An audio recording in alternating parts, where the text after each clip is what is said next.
الحمد لله نحمده ونستعينه ونستغفره ونعوذ بالله من شرور أنفسنا ومن سيئات أعمالنا من يهده الله فلا مضل له ومن يضلل فلا هادي له وأشهد أن لا إله إلا الله وحده لا شريك له وأشهد أن محمدا عبده ورسوله أما بعد.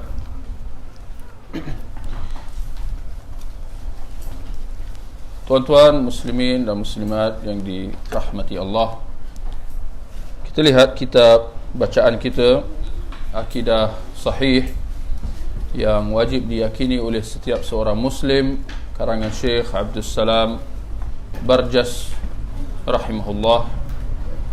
Kita lihat di surat 11, kata penulis, di antara faedah Allah menetapkan tauhid rububiyah, atau dengan kata lain faedah di sebalik tauhid rububiyah, faedah tauhid rububiyah.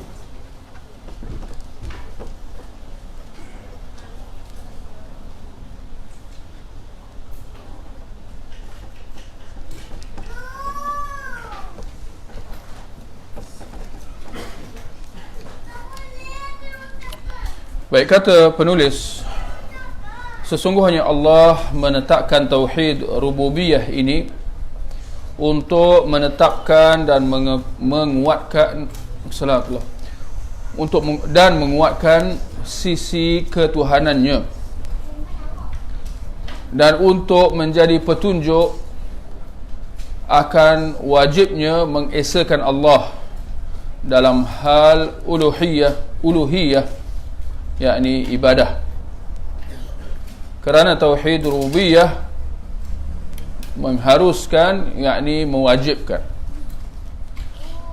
Ya, harus, kita dalam bahasa Melayu kadang-kadang jadi dua maksud. Ya, harus, ada kalanya dimaksudkan yakni apa? Halal, dan ada kalanya dimaksudkan wajib.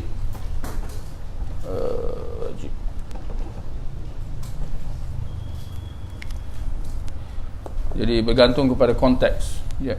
Baik, kerana tauhid rububiyah mewajibkan seseorang untuk tidak beribadah kepada sesiapa pun kecuali hanya kepada Allah. Baik, kita lihat dalam perenggan tadi, ya, penulis menjelaskan bahawa tauhid rububiyah salah satu peranannya ialah untuk menetapkan dan menguatkan sisi ketuhanan Allah. Saya tak tahu, mungkin kena olah sedikit ayat ni atau kena dia jelaskan sedikit. Boleh kita kata maksud penulis yakni untuk menjelaskan sifat ketuhanan Allah, ya, untuk menjelaskan sifat ketuhanan Allah bagi menunjukkan kebesaran dia. Itu maksud, ya, ayat tersebut. Menetapkan dan menguatkan sisi ketuhanan. Sisi ketuhanan yang ini ada kata lain, ketuhanan Allah itu sendirilah, ya. Jadi bertujuan untuk menjelaskan kebesaran Allah Subhanahu wa taala. Itu faedah yang pertama. Yang kedua, ya, menjadi petunjuk, ya, menjadi isyarat akan wajib mengesakan Allah. Sesudah dijelaskan kebesaran Allah, ya, berdasarkan tauhid rububiyah itu, maka ini menunjukkan bahawa wajib manusia beribadah kepadanya semata-mata berdasarkan kepada sifat-sifat kebesaran Allah tersebut. Allah Ta'ala berfirman, Ya ayuhan nas i'budu rabbakum alladhi khalaqakum walladhina min qablikum la'allakum tattaqun. Wahai manusia, sembahlah Rabbmu yang telah menciptakan kamu dan orang-orang yang sebelum kamu agar, atau kita kata la'alla, agar atau supaya kamu bertakwa, agar kamu bertakwa, ya. Sembahlah Tuhanmu yang telah menciptakan kamu.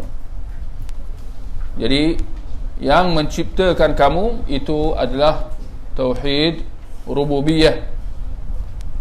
Maka kerana Allah telah menciptakan kita, maka dialah yang selayaknya untuk kita sembah. Kita dah sebut sebelum ni, tauhid rububiyah ada mengandungi 3 maksud utama. Siapa ingat? Tauhid rububiyah ada 3 maksud utama. Bolehlah. Tauhid rububiyah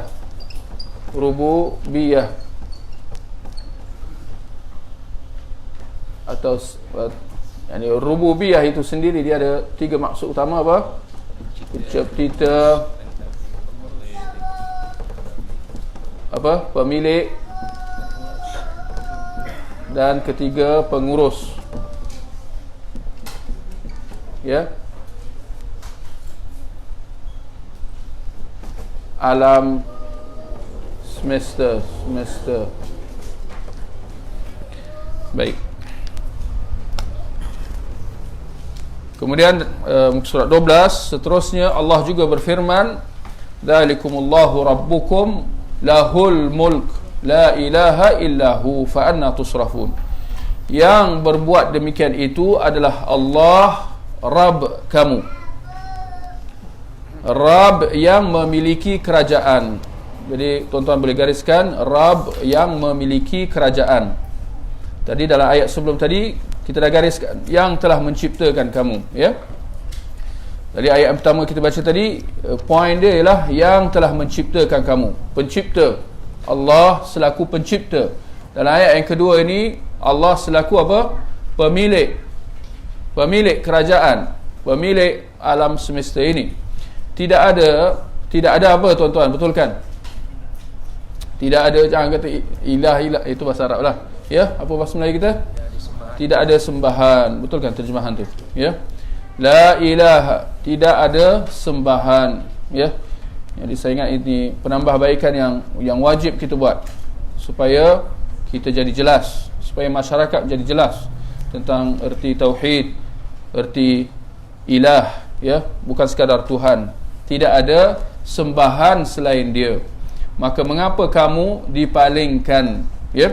Jadi apabila telah Allah menjelaskan dalam ini bahawa Allah itu adalah Rabb, ya, selaku pemilik alam semesta ini, maka kerana itu tidak ada sembahan selain dia.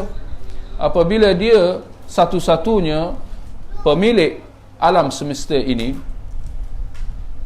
maka dialah yang selayaknya untuk disembah. Maka mengapa kamu dipalingkan? Dipalingkan apa artinya di sini?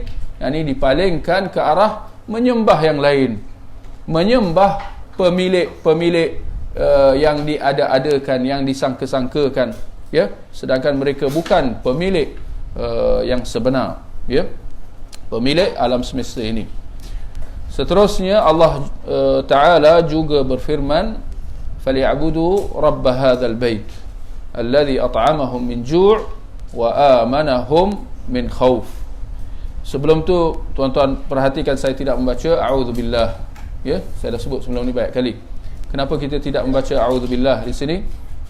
Kenapa? Kerana sedangkan ini ayat-ayat Quran, kenapa tidak dibaca a'udzubillah? Kerana ini bukan untuk tilawah, sebaliknya untuk pendalilan, ya. Dalam kita mengemukakan ayat-ayat Quran sebagai dalil, maka sunnahnya tidak dibaca a'udzubillah seperti mana yang dilakukan oleh Rasulullah sallallahu alaihi wasallam dalam khutbahnya, dalam penyampaiannya. Nabi membaca ayat Quran tanpa membaca a'udzubillah. A'udzubillah hanya dibaca apabila kita nak baca ayat Quran dengan tujuan tilawah. Baik. maka hendaklah mereka menyembah Rabb, pemilik rumah ini, yakni Kaabah, yang telah memberi makanan kepada mereka untuk menghilangkan lapar dan mengamankan mereka dari rasa ketakutan. Surah Quraisy ayat 3 dan 4. Maka di sini maknanya oleh kerana itu, maknanya lanjutan daripada ayat-ayat sebelumnya, maka konsekuensinya, oleh yang demikian, atas sebab itu maksud maka di sini, hendaklah mereka menyembah Rabb rumah ini, ini merujuk kepada Kaabah. Rabb di sini ini pemilik. Sekali lagi, ya, tuan-tuan boleh gariskan perkataan pemilik rumah ini, pemilik Kaabah, ya. Kaabah itu adalah rumah Allah, maka dia adalah kepunyaan Allah. Tidak ada sesiapa yang berhak untuk menuntut hak milik Kaabah, ya, kerana itu adalah rumah Allah, milik Allah. Kemudian yang telah memberi makanan kepada mereka, ini pun di antara ciri-ciri rububiyah, memberi makanan. Gariskan tuan-tuan, ini yang kedua, memberi makanan, merujuk kepada orang-orang kafir Quraisy. Ini ada signifikan dia, tuan-tuan. Ini surah Quraisy. Ayat ini secara amnya merujuk kepada orang-orang Arab Quraisy. Dan zahirnya tuan-tuan boleh cek, surah Quraisy ini Makkiyah, ini turun sebelum hijrah Rasulullah ke Madinah. Jadi dalam ayat ini Allah nak mengingatkan orang-orang Arab Quraisy tentang nikmat-nikmat yang Allah telah berikan kepada mereka. Antaranya apa? Memberi makanan kepada mereka. Apa signifikan dia? Kita akan faham signifikan ayat ini apabila kita memahami keadaan di Mekah. Mekah adalah negeri apa? Negeri padang pasir yang tidak ada tanaman, tidak seperti Madinah subur dengan kurma. Di Mekah tidak ada apa-apa. Apa yang ada? Yang ada adalah telaga Zam-Zam. Itu je. Itu pun satu perkara yang luar biasa yang Allah nikmat daripada Allah Subhanahu Wa Taala. Jadi Allah telah memberi makanan kepada mereka. Bagaimana dengan mereka dapat berjual beli, konvoi, kafilah yang pergi ke utara dan selatan, membawa barang-barang perdagangan, membawa makanan untuk penduduk Mekah. Maka Allah memberikan mengizinkan hal itu kepada mereka. Ketika mana? Baca yang seterusnya, dan mengamankan mereka.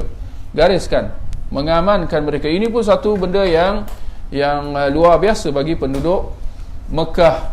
Ketika mana semenanjung tanah Arab waktu itu memang gawat, memang huru-hara, memang tidak aman, memang berlaku kekacauan, berlaku pembunuhan, rompakan, perampasan, bahkan perang.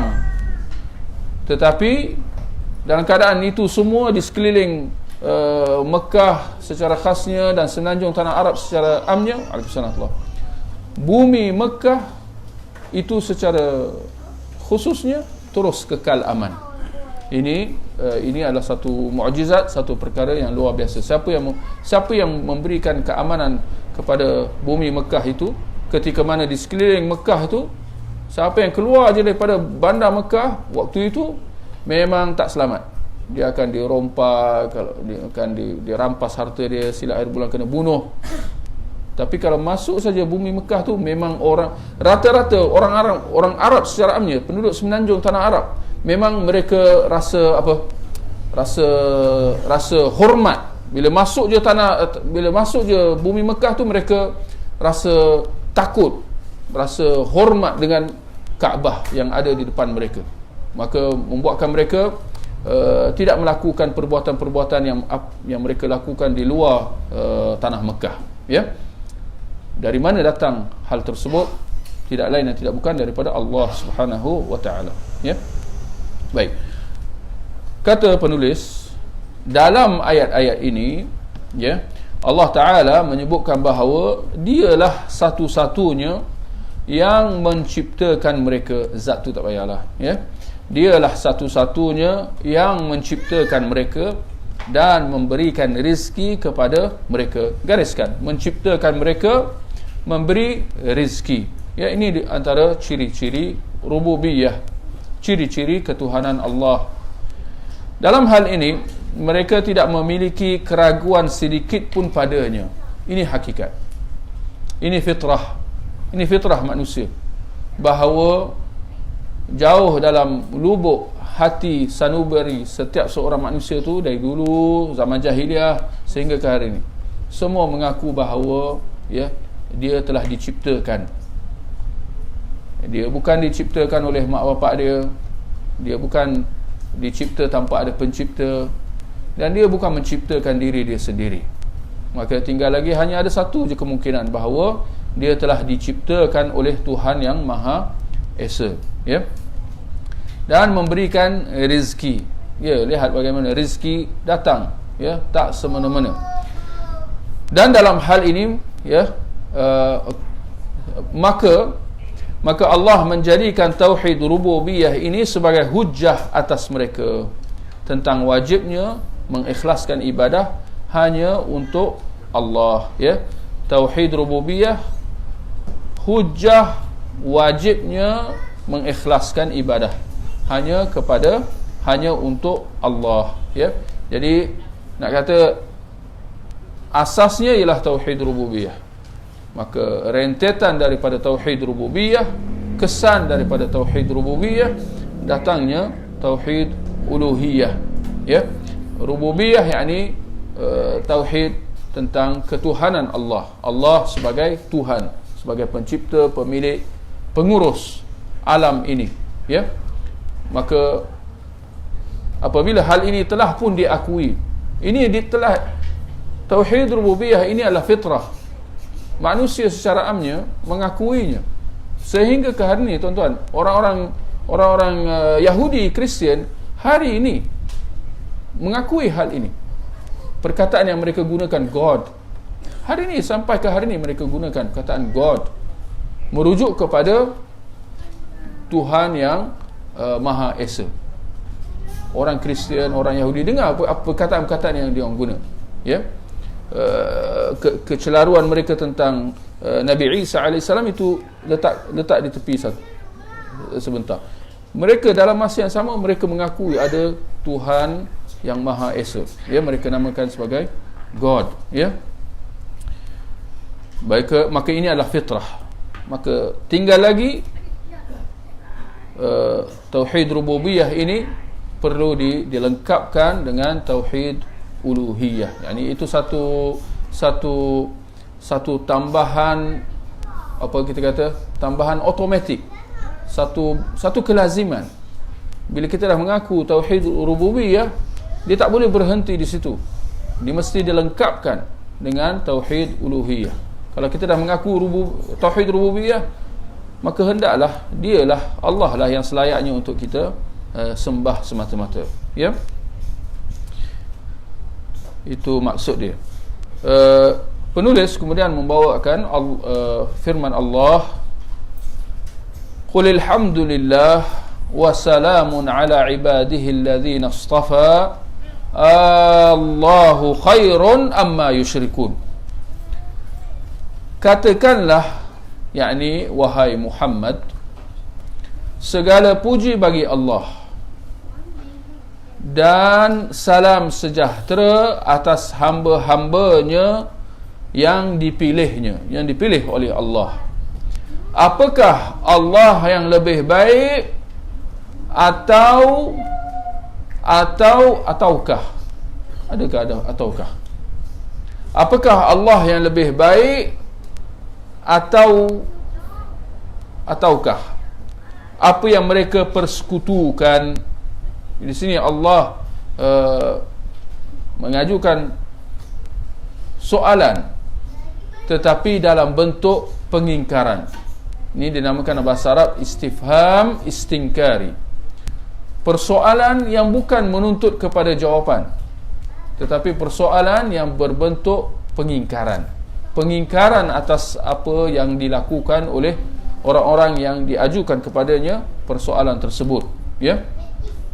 Adakah Allah yang lebih baik untuk mereka sembah semata-mata, atau apa yang mereka persekutukan, apa yang mereka sembahan-sembahan yang mereka adakan di samping Allah Subhanahu Wa Taala? Yani mereka mengakui Allah sebagai Tuhan, tapi dalam masa yang sama mereka adakan Tuhan-Tuhan, sembahan-sembahan di samping Allah Subhanahu Wa Taala.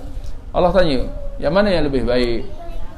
Kamu sembah Allah yang Maha Esa, atau kamu sembah di samping Allah, kamu sembah sembahan-sembahan yang lain? Ini untuk direnung, untuk difikirkan. Mana lagi elok? Ada satu Tuhan, satu sembahan, atau ada banyak sembahan? Itu maksud dia. Ya. Dan saya tengok ada setengah masyarakat, tanpa perlu disebutkan, entah macam mana dia buat satu patung untuk disembah. Tahu patung dalam bentuk siapa? Dalam bentuk Presiden Amerika, Donald Trump. Dia sembah Donald Trump. Sembah sungguh. Ada. Saya nampaklah dalam gambar media sosial lah, disembah. Entah kenapa dia kagum sangat sampai nak sembah. Ha? Daripada mimpi, barakallah, nampaknya dia. Tapi bukan orang Islam lah. Bukan orang Islam. Orang Islam parah lah. Jadi macam Tuhan yang pelbagai, mana lagi elok? Tuhan yang satu, sembahan yang satu, atau Tuhan yang ramai? Ya.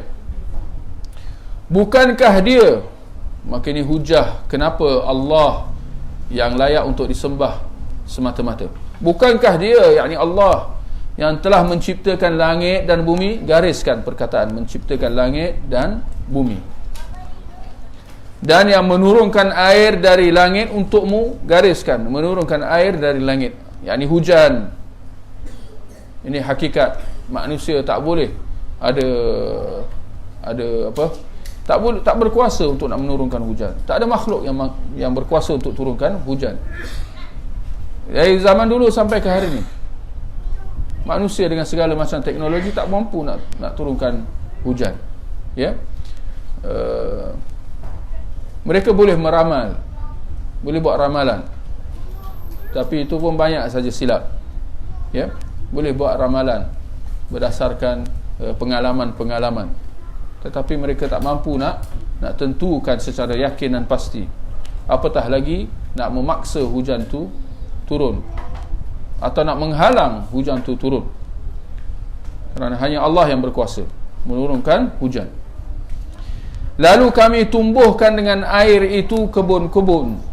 Gariskan, tumbuhkan dengan air itu kebun-kebun. Yakni tanaman-tanaman yang keluar ni hanya dengan hujan. Ada hujan, keluarlah tanaman.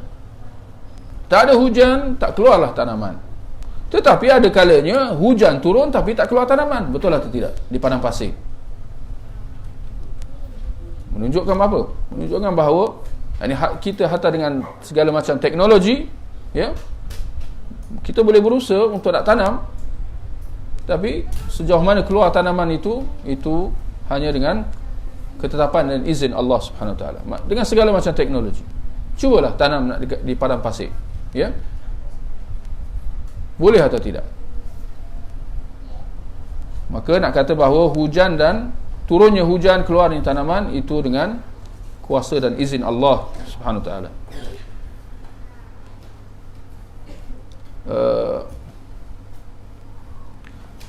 Lalu kami tumbuhkan dengan air itu kebun-kebun, waalaikumsalam, yang berpemandangan indah. Kamu tidak akan mampu menumbuhkan pohon-pohonnya. Jadi ini satu penafian. Kalau Allah dah nafi, apa maksud dia? Maknanya memang tak mampu. Apakah di samping Allah ada Tuhan yang lain? Tuhan di sini yakni sembahan, ya. Apakah di samping Allah ada sembahan yang lain? A ilahun ma'allah? Apakah ada sembahan yang lain di samping Allah, ya? Sebenarnya mereka adalah orang-orang yang menyimpang. Balhum qaumun ya'dilun, menyimpang daripada kebenaran. Kemudian ayat 61, amman ja'ala al-ardha qararan wa ja'ala khilalaha anhara wa ja'ala laha rawasiya wa ja'ala bainal bahraini hajiza a ilahun ma'allah bal aktsaruhum la ya'lamun. Bukankah dia, ayat 61, bukankah dia Allah yang telah menjadikan bumi sebagai tempat sebagai tempat tinggal, ya, berdiam tu tempat tinggal lah, ya. Gariskan, menjadikan bumi sebagai tempat tinggal. Banyak je planet-planet yang lain, tetapi Allah jadikan bumi sebagai tempat yang sesuai untuk tinggal, ya. Kita ada matahari, kita ada bulan, kita ada bintang, ya, planet-planet. Tapi bumi satu-satunya yang sesuai untuk kita tinggal, ya. Yang menjadikan sungai-sungai di celahnya, di celah-celahnya. Gariskan, menjadikan sungai-sungai. Yang menjadikan gunung ganang untuk mengukuhkannya, mengukuhkan bumi tersebut supaya dia tidak bergerak-gerak, supaya dia stabil dan tidak bergoncang. Dan yang menjadikan suatu pemisah di antara dua laut. Gariskan semua ni, menjadikan gunung ganang, menjadikan suatu pemisah antara dua laut.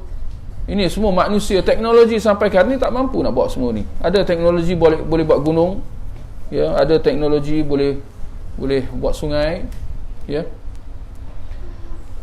Ada teknologi boleh memisahkan antara dua laut. Subhanallah, ini dengan media sosial hari ni kita nampak kan, ada video apa pertembungan laut apa dengan laut apa, saya pun tak tahulah. Masih dengan laut tawar ada. Dekat mana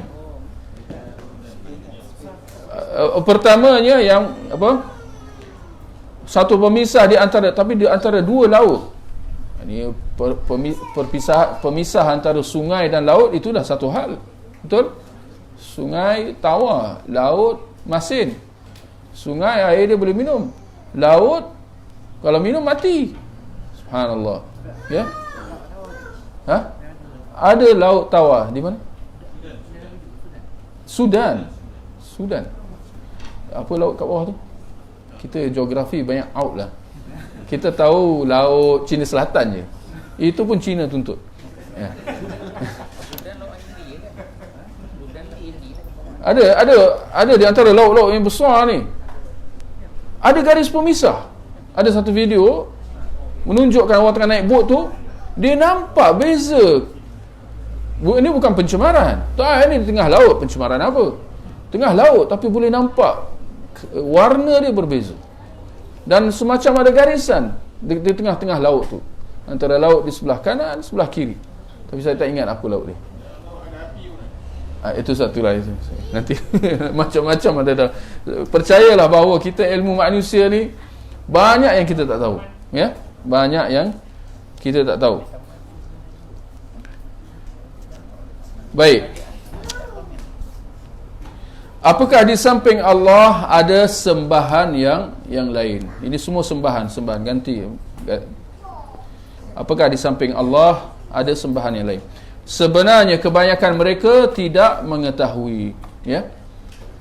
Bukankah dia Allah yang memperkenankan doa orang-orang yang dalam kesulitan? Gariskan, memperkenankan doa orang yang dalam kesulitan. Hanya Allah yang boleh memperkenankan, ya. Ini mendengar, memperkenankan dan memberikan apa yang diminta. Itu hanya Allah yang boleh, ya. Apabila dia berdoa kepadanya, berdoa kepada Allah dan menghilangkan kesusahan. Gariskan, menghilangkan kesusahan. Ini semua tauhid rububiyah. dan menjadikan kamu manusia sebagai khalifah. Gariskan, menjadikan kamu sebagai khalifah. Siapa yang menjadikan kita sebagai khalifah? Khalifah di sini apa artinya? Yakni pemimpin atau yakni penguasa. Ya. Ya, ini hakikat. Dengan segala macam makhluk, haiwan, tumbuh-tumbuhan di atas muka bumi, siapa yang mengurusnya, siapa yang memimpinnya, siapa yang ada kuasa atasnya, tidak lain dan tidak bukan manusia yang boleh menguasai dia, dan bukan sebaliknya. Ada sesiapa yang di atas muka bumi ni yang boleh, di antara makhluk-makhluk bumi lah, yang ada kuasa atas manusia daripada kalangan haiwan, tumbuh-tumbuhan? Tidak ada. Ya. Sebaliknya kita yang berkuasa atasnya. Kita boleh memiliki haiwan-haiwan, kita boleh menggunakan tanaman-tanaman, bukan sebaliknya. Ini maksud menjadikan kamu sebagai khalifah. Sedangkan kalau nak izinkan sebaliknya boleh saja, tetapi Allah tidak menjadikan begitu. Betul? Ada tak haiwan yang tiba-tiba dia dapat kemampuan, kebijaksanaan, dia nak berkuasa atas kita? Tiba-tiba anjing peliharaan tu dia jadi tuan, paksa manusia pemilik dia buat ni buat tu. Tak ada, ya. Manusia yang menjadi tuan dia.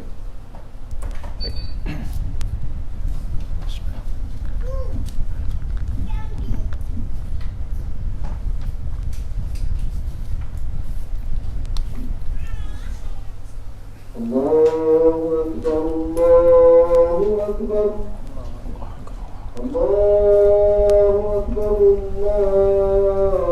Allahu Akbar. Asyhadu an la ilaha illallah, asyhadu an la ilaha illallah, asyhadu anna Muhammadar Rasulullah, asyhadu anna Muhammadar Rasulullah. Hayya 'alas salat, hayya 'alas salat, hayya 'alal falah, hayya 'alal falah. Allahu Akbar, Allahu Akbar. La ilaha illallah. La ilaha illallah wa ba'da hatta salatu wa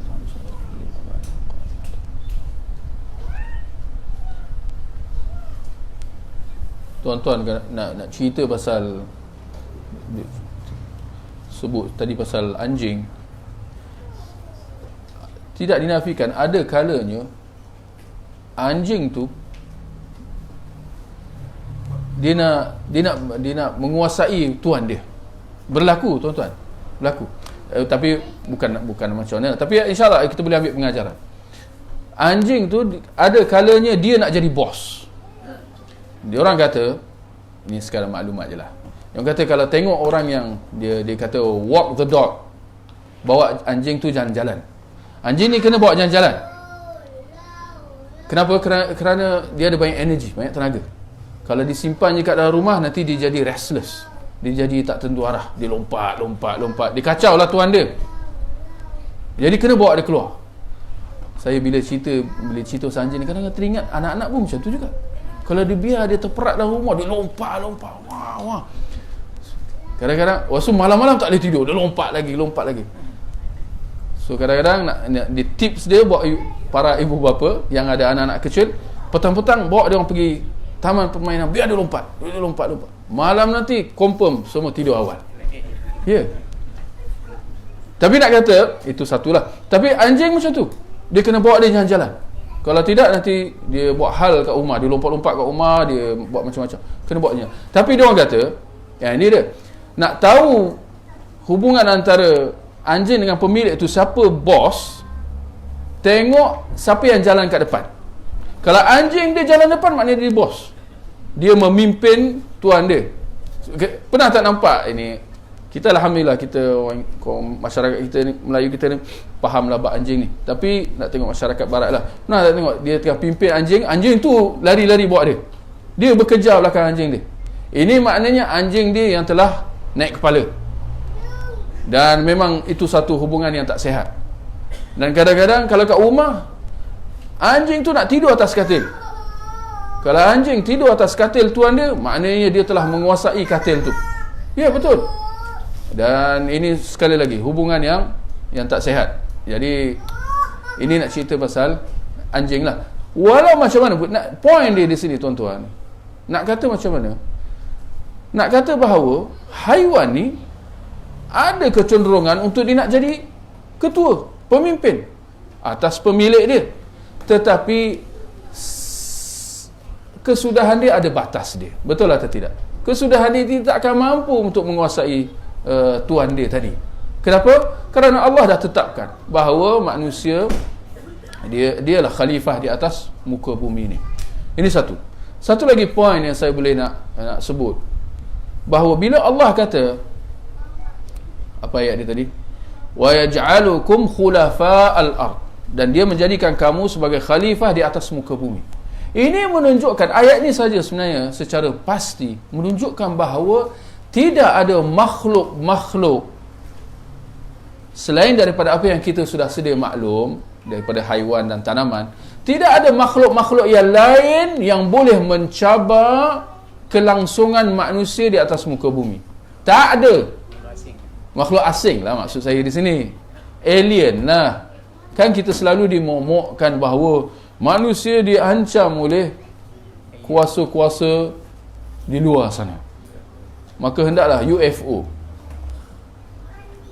Unidentified Flying Object, UFO, alien, kita sentiasa dimomokkan, ditakut-takutkan bahawa ada kuasa, ada makhluk di sana yang tak kurang hebatnya, barangkali lebih hebat daripada manusia dengan segala teknologinya. Kita pun kena brainwash dengan TV lah, dengan cerita-cerita lah. Kesudahan dia menyebabkan kita rasa takut. Maka kerana itu hendaklah kita ikut cakap Big Brother Amerika, kuasa-kuasa besar ni, yang akan melindungi kita daripada ancaman kuasa-kuasa makhluk asing dan sebagainya. Propaganda semata-mata, propaganda untuk nak memperbodohkan, subhanallah, manusia. Kalau kita tinggalkan petunjuk wahyu, kita ikut dengan propaganda musuh-musuh Islam, memang kena makan hidup-hidup. Ya. Jadi nak kata bahawa siapa yang menjadikan kita sebagai khalifah di atas muka bumi, dan kenapa manusia dapat terus hidup? Manusia dah berapa lama hidup di atas muka bumi ni? Dah beribu tahun. Apa yang telah menjaminkan kelangsungan mereka? Kenapa tidak ada tiba-tiba ada makhluk yang lain yang boleh memumpuskan manusia? Sebab kalau fikir logik, kemungkinan tu ada, tetapi tak pernah ada dan tak pernah berlaku dan takkan berlaku. Manusia ni dia akan terus, kelangsungan manusia di atas muka bumi ni dijamin oleh Allah Subhanahu Wa Taala, kerana mereka telah dipilih sebagai khalifah. Ya, diorang kata ada haiwan yang telah pupus dan sebagainya. Bagaimana dengan manusia? Akan pupus? Tidak ada, tak mungkin, kerana mereka telah dijadikan oleh Allah sebagai khalifah. Ya, dan menjadikan kamu sebagai khalifah, pemimpin di atas muka bumi. Apakah di samping Allah ada sembahan yang lain? Sedikit sekali nikmat Allah yang kamu ingat, ya. Qalilan ma tadhakkarun. Kemudian ayat 63, amma yahdikum fi dhulumatil barri wal bahr wa man yursilu riyaha bushran baina yaday rahmatih a ilahun ma'allah ta'ala Allahu amma yusyrikun. Bukankah dia, yakni Allah, yang memberi petunjuk kepada kamu dalam kegelapan di daratan dan lautan. Gariskan, memberi petunjuk di daratan dan di lautan. Maknanya dapat kita tahu arah, tunjuk arah, mana utara, mana selatan.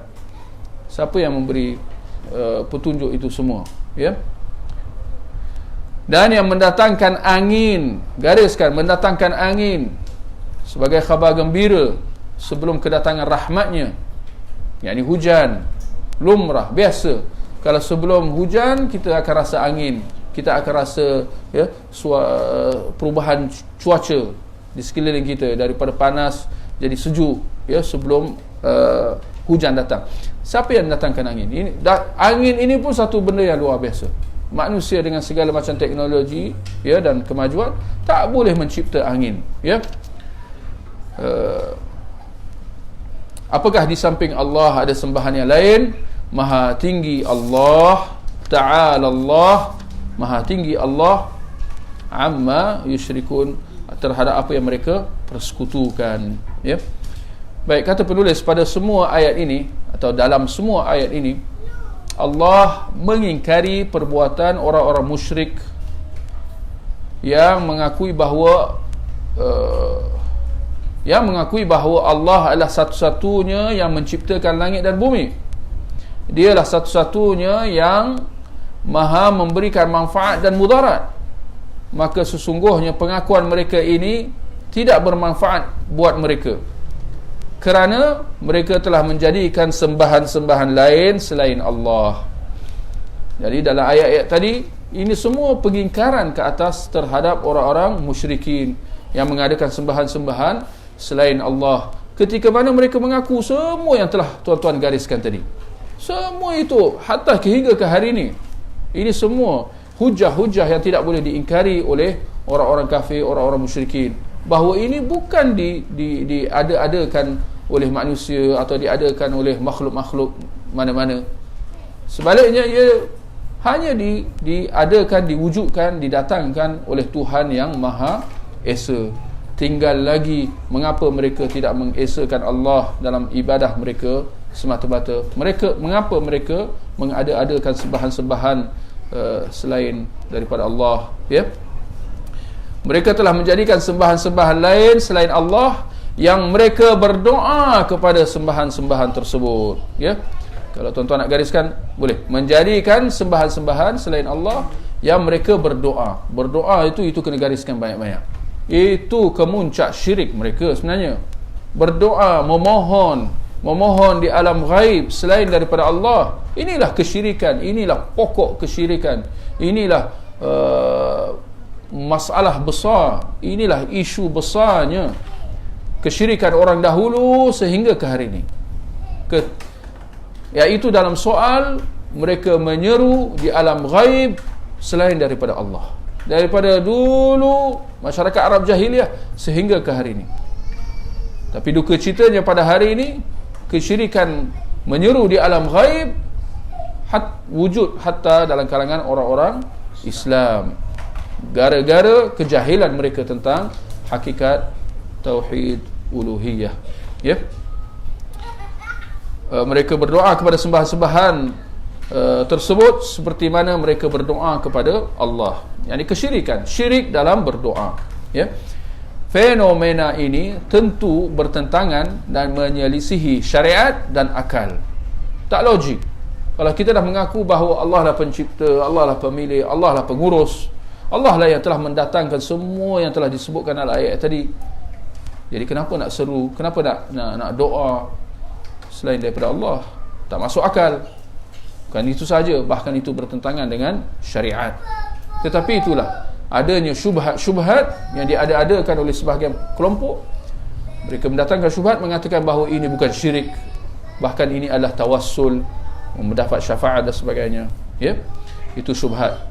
Kerana logik kita akan mengatakan bahawa Tuhan yang Maha Esa dalam melakukan kemampuan-kemampuan ini yang merupakan menciptakan, memberi rezeki, menghidupkan, mematikan, tentu paling berhak untuk diesakan dalam segala jenis, ya, dalam segala jenis ketaatan.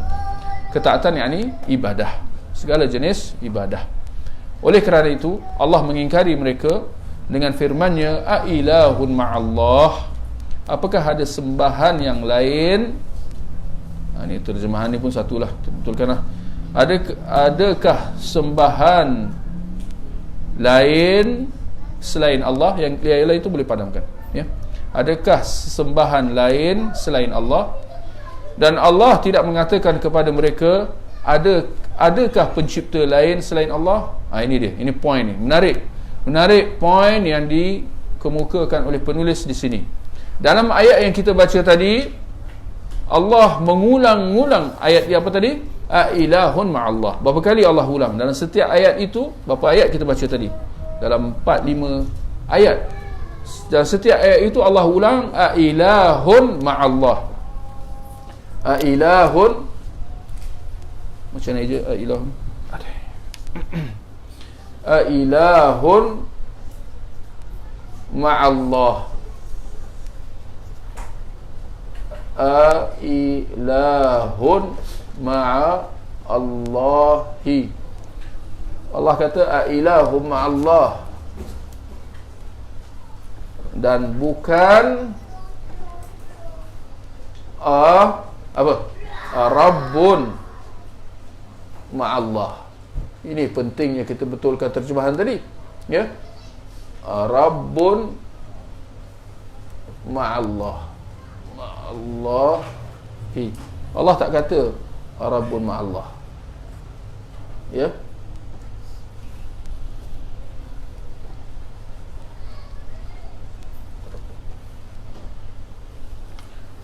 Jadi dalam ayat tadi Allah mengulang-ulang a ilahun ma'allah, apakah ada sembahan selain Allah? Dan Allah tak ulang Rabbun ma'allah. Kenapa?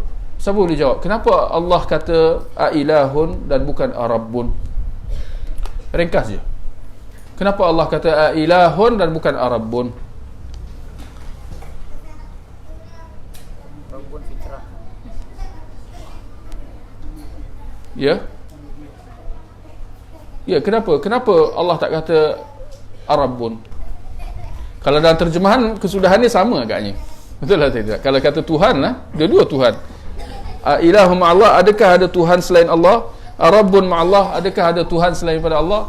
Kalau kita guna kataan Tuhan lah, dua Tuhan. Tapi Allah tak kata ilah, Allah tak kata Rabb, Allah kata ilah. Kenapa? Kerana kalau Allah kata Rabbun ma'allah, itu memang disepakati oleh orang-orang Arab jahiliyah. Mereka tak mengatakan bahawa ada Rabb selain daripada Allah. Bahkan mereka mengaku bahawa satu-satunya Rabb alam semesta, Rabb alam semesta, mereka mengaku bahawa ia adalah Allah semata-mata. Mereka mengaku bahawa Allah adalah pencipta alam semesta, Allah adalah pemilik alam semesta, Allah adalah pengurus alam semesta. Arab jahiliyah mengakui hal itu. Maka kalau sekiranya Allah kata Rabbun ma'allah, mereka akan kata tidak ada Rabb selain daripada Allah. Tapi bukan itu poin dia. Poin dia ialah dalam perbuatan mereka menyembah selain daripada Allah. Kerana itu Allah mempersoalkan, apakah ada sembahan selain daripada Allah? Orang-orang musyrikin kata ya. Tapi tinggal lagi, kenapa ya? Ketika mana Rabb itu adalah Allah semata-mata. Jadi mereka mengakui Allah sebagai Rabb alam semesta, tetapi kemudian mereka menyeru selain daripada Allah. Di situ ada percanggahan, pertembungan, kontradik dari segi perakuan dan perbuatan mereka. Mereka mengaku satu benda, tetapi dalam tindakan mereka keliru, ya. Mereka apabila mereka menyeru selain daripada Allah, ya. Jadi Allah mempertikaikan, mempersoalkan hal tersebut, membantah perbuatan tersebut. Jadi perenggan terakhir itu surat 14, oleh kerana itu Allah mengingkari mereka dengan firman-Nya ilahun ma'allah, adakah sesembahan lain selain Allah? Dan Allah tidak mengatakan kepada mereka adakah ada pencipta lain selain Allah, kerana mereka tidak pernah menafikan. Mereka tidak pernah menafikan tentang masalah rububiyah, tidak pernah menafikan sifat-sifat ketuhanan Allah, ya, rububiyah, sifat-sifat ketuhanan Allah. Allah sebagai pencipta, Allah sebagai pengurus, Allah sebagai pemilik alam semesta ini. Hal ini semua mereka mengakuinya. Masyarakat Arab jahiliyah, Abu Jahal, Abu Lahab, mereka mengakui semua itu. Mereka mengakui bahawa Allah lah Tuhan alam semesta.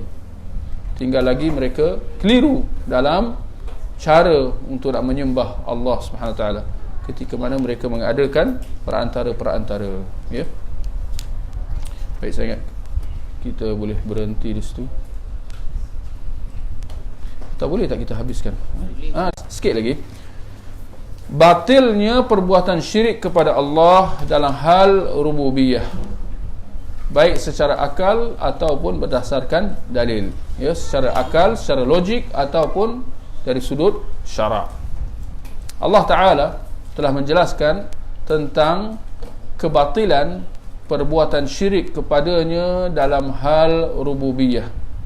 Sesungguhnya jika itu terjadi, maka akan rosaklah langit dan bumi, kerana diatur oleh lebih daripada satu Tuhan. Yakni kalau dalam hal rububiyah adanya Tuhan selain daripada Allah, adanya pencipta selain daripada Allah, adanya pemilik selain daripada Allah, adanya pengurus alam semesta ni selain daripada Allah. Kalau ada yang mengatakan sedemikian, itu jelas batil, kerana dia akan mengakibatkan kesan yang merosakkan hal-hal alam semesta ini, ya. Jadi Allah kata hal ini juga boleh diketahui oleh akal secara automatik.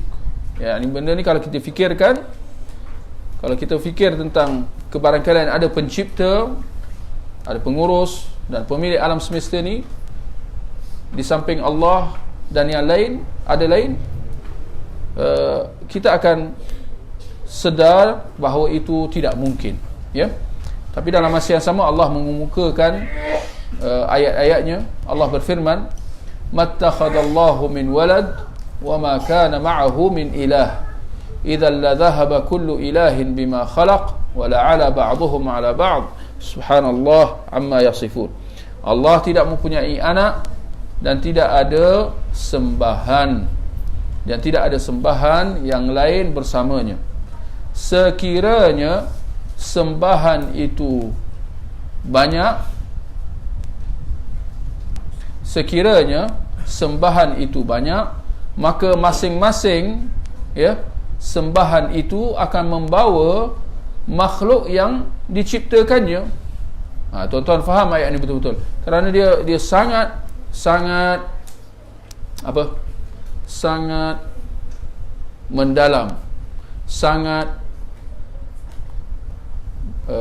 jelas, ya, sangat meyakinkan, ya, bahawa kalau dalam alam semesta ni ada Tuhan selain daripada Allah, ada pencipta selain daripada Allah, yakni Allah menciptakan sebahagian makhluk, dan ada Tuhan yang lain yang mencipta makhluk-makhluk yang lain. Kalau Allah ciptakan langit dan bumi ni dicipta oleh Tuhan yang lain, maksud itu. Kalau Allah menciptakan sebahagian manusia dan sebahagian manusia lain dicipta oleh Tuhan yang lain, itu maksud dia. Bahawa kita ni ada sebahagian daripada kita dimiliki oleh Allah, dan ada sebahagian daripada yang lain, sebahagian daripada kita yang lain dicipta oleh Tuhan yang lain. Apa akan jadi? Cuba fikirkan, tuan-tuan. Cuba fikirkan. Apa Allah kata? Ini kesan dia. Masing-masing Tuhan itu akan membawa apa yang telah dicipta, dan sebahagian daripada Tuhan-Tuhan itu akan mengalahkan sebahagian yang lain. Dua kesan akan berlaku. Yang pertama, masing-masing akan menuntut hak cipta, bukan hak cipta, masing-masing akan menuntut ciptaan masing-masing. Ini aku punya, engkau ambil kau punya. Satu. Dan yang kedua, akan berlaku perang antara Tuhan-Tuhan. Ya, seperti mana kita tengok jelas dalam kalangan manusia, betul? Kalau ada syarikat, pemilik dia 2 orang. Syarikat itu akan harmoni kalau pemilik dia harmoni, ada sefahaman. Berlaku sahaja salah faham, berlaku sahaja perbalahan, apatah lagi permusuhan, apa akan jadi kat company itu, syarikat tersebut? Mesti syarikat itu akan berlingkup, akan berpecah lah. Ini banyak berlaku, betul?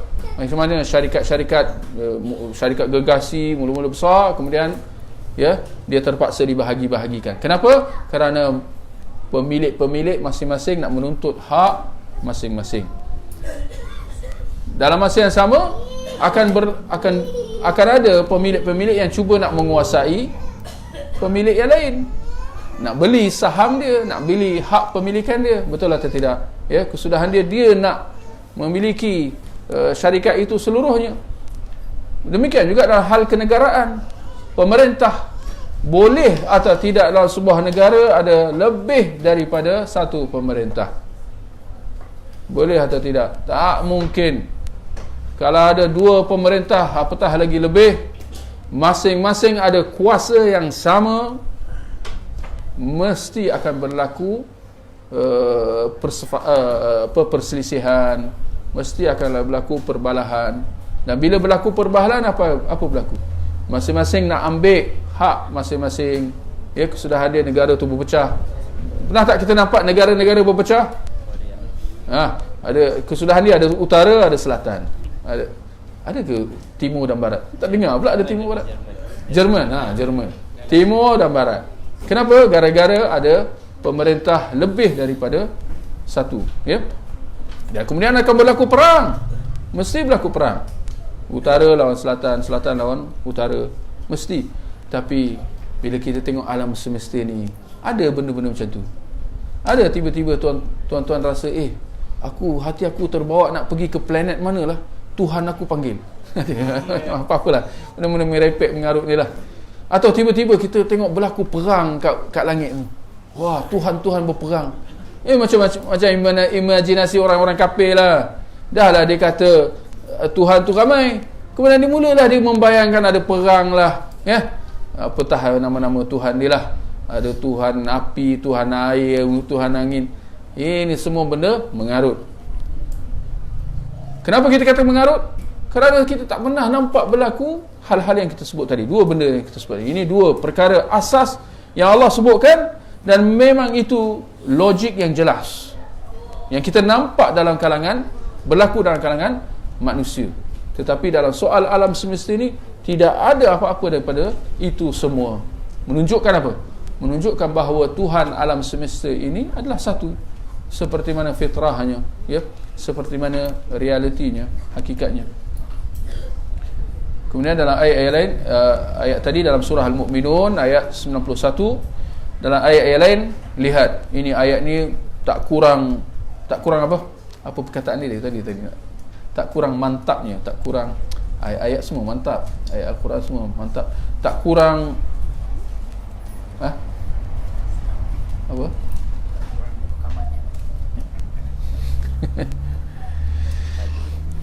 ya, ini cukup jelas, ya, ayat-ayat ni.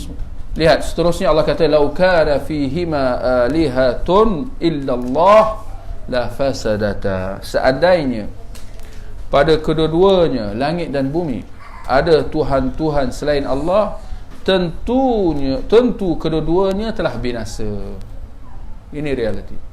Jadi ada tiga kesan daripada 2 ayat yang kita baca ni. Kalau sekiranya dalam alam semesta ni ada lebih daripada satu Tuhan, ada Tuhan selain daripada Allah, nescaya apa yang pertama? Kita tulislah. Apa tajuk dia?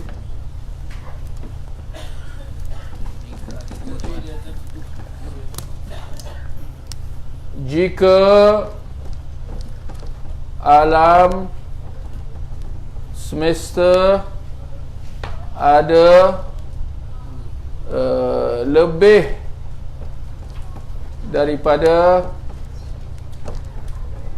satu Tuhan. Jika apa? Akan berlaku perebutan. Akan berlaku perebutan. Boleh? Perebutan dalam apa? Dalam penciptaan. Macam mana? Boleh ke? Ada ayat lain? Tak perebutan dalam ciptaan lah. Dalam ciptaan.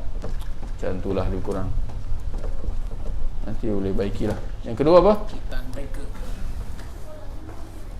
Maknanya masing-masing nak mengambil ciptaan masing-masing. Kemudian yang kedua apa? Akan ada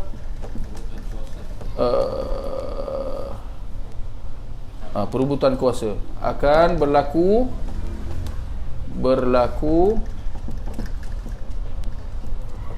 perebutan kuasa. Tadi ciptaan, yang kedua kuasa. Kemudian yang ketiga, yang terakhir, akan binasa alam semesta. Akan binasa alam semesta itu. Kalau dah berebut, ya, kalau dah berebut kuasa, kesudahannya mestilah binasa. Seperti mana dalam contoh syarikat yang kita sebut tadi, atau negara. Apa je lagi kesudahan syarikat tu? Syarikat tu akan hancur, ya, atau negara tu akan hancur, ya.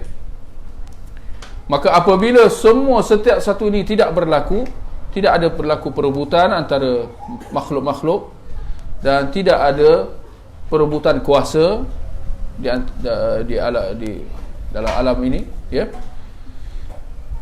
Dan kita lihat alam semesta ini terus bergerak dengan teratur dan harmoni. Semua benda bergerak mengikut ketetapan dia. Tak ada perubahan. Tak ada perubahan, betul? Pokok tetap kekal pokok, manusia tetap kekal manusia, haiwan tetap kekal haiwan. Tak ada berlaku perubahan. Tak ada tiba-tiba ada harimau tiba-tiba nak bercakap, atau pokok nak tiba berjalan. Kenapa? Kerana dia dah ada update. Tuhan dia dah update. Dah kata kat engkau jangan duduk. Hari ni kau dah boleh berjalan. Atau tiba-tiba Tuhan durian kata dah jangan keluarkan durian, keluarkan rambutan pula. Kenapa? Aku dah kena update. Windows dah tukar ke apa ke. Dah reset. Barakallahu fiik. Tiba-tiba matahari, dia tak naklah gerak daripada timur barat, tukarlah, boring lah utara selatan. Kenapa? Tuhan suruh. Aku syarikat dah tukar lah. Dulu syarikat lama suruh timur barat, sekarang syarikat baru reschedule, reshuffle, reroute, tukar pula, pergi ke utara selatan. Tak ada semua itu. Sebaliknya dia terus, dia kekal harmoni, teratur, ya, dan stabil. Ini semua menunjukkan bahawa Tuhan alam semesta itu adalah satu, maka dialah selayaknya untuk disembah oleh manusia, ya. Baik. Ada sebarang pertanyaan sebelum kita akhiri kuliah?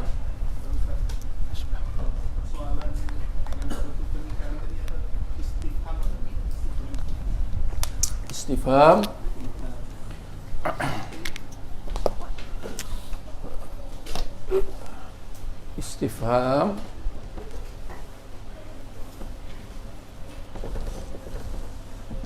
Istifham inkari. Istifham inkari. inkari, ya. Apa kita kata? Persoalan berbentuk pengingkaran. Ini biasa kita guna dalam bahasa harian kita pun, ya. Apa contoh dalam bahasa harian kita? Biasalah kalau mak marah anak dia kata apa? Tak sayang ibu ke? Yang bagus. Apa lagi? Iyalah, bagi contoh supaya faham. Minta contoh apa? Contoh tak keluar. Buat lagi. Lepas ni nak buat lagi tak? Buat. Dah pandai sangat. Pandai ibu. Apa jadi? Ini istifham inkari. Ya, bila ada soalan-soalan istifham inkari ni, duduk diam. Sebab dia adalah satu pengingkaran atas kita, ya, kerana kesalahan yang telah dilakukan dan sebagainya. Ya. Baik.